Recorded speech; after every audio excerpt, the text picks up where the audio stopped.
Il y a un point très important qu'un enfant de Dieu doit bien prendre conscience. C'est sur le fait qu'il y a certaines choses que nous faisons en tant que disciples de Jésus-Christ et que nous ne devrions pas faire, mais que Dieu tolère. Par contre, il y a d'autres situations que nous entreprenons, que nous faisons, qu'il n'acceptera pas du tout que nous les entreprenions, que nous mettions en œuvre. Et quand c'est le cas, il va premièrement rendre témoignage à notre cœur qu'il est attristé par ce que nous faisons. Si nous continuons à nous entêter dans notre démarche sans considérer le témoignage du Saint-Esprit dans notre cœur, dans ce cas, il va faire concourir des situations pour nous interpeller, dans le but de nous emmener à prendre en compte ce qu'il veut nous transmettre. Et ce qui motive Dieu à agir ainsi, c'est qu'il ne veut pas qu'aucun de ses enfants ne se perde en réalité. Donc il mettra tout en œuvre pour l'interpeller, pour l'arrêter dans sa course.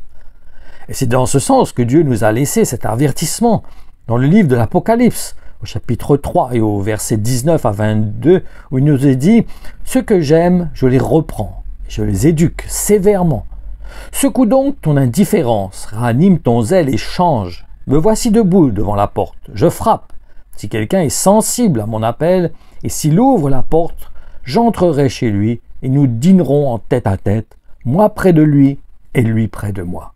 Au vainqueur, j'accorderai de siéger à mes côtés sur mon trône. Il régnera avec moi, comme moi-même, après ma victoire, j'ai pris place auprès de mon Père, sur son trône, et j'ai pris le gouvernement avec lui. » Que celui qui est capable d'écouter prête attention à ce que l'Esprit dit aux églises.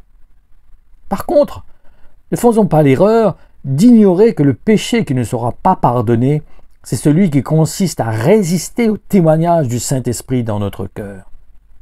En effet, c'est important de voir cela dans l'évangile de Matthieu, au chapitre 12 et au verset 32, où il est dit « Si quelqu'un contredit le Fils de l'homme, il recevra le pardon. Mais si quelqu'un contredit la conviction intérieure que lui donne l'Esprit Saint, cela ne lui sera pas pardonné, ni dans la vie présente, ni dans le monde à venir. » Ma conclusion, un chrétien a besoin de faire la volonté de son maître. Et pour cela, il a besoin de porter attention au témoignage du Saint-Esprit dans son cœur. C'est lui qui est le lien, en fait. C'est lui qui est le témoin dans notre cœur, qui nous montre quand nous nous écartons de la volonté de Dieu, quand nous sortons du chemin sur lequel nous avons pris, qui est notre identification à Jésus-Christ. Ne perdons pas ce chemin, ne nous perdons pas ailleurs. Restons les yeux fixés sur Jésus-Christ. Soyons éveillés dans notre cœur. Soyons conscients de ce que Dieu attend de nous, que cet amour qui s'est révélé à notre cœur a un but. C'est qu'il nous aide, qu'il nous accompagne sur ce chemin, que nous restions près de lui, main dans la main, unis avec lui, ne faisons qu'un avec lui, pour continuer jusqu'au but, ce but qui nous a montré, qui est d'hériter de son royaume, qui est d'acquérir le salut. Donc, soyons sensibles à l'Esprit de Dieu. Portons attention au témoignage de l'Esprit de Dieu. Il est possible que des fois, le Saint-Esprit frappe à la porte de notre cœur. Ce verset, quand nous disons la conjoncture, le contexte, nous voyons qu'il est adressé aux chrétiens, à celui déjà qui a déjà reçu Jésus dans son cœur. Mais il peut arriver que notre cœur se soit refermé, parce que nous ayons repris notre vie en main.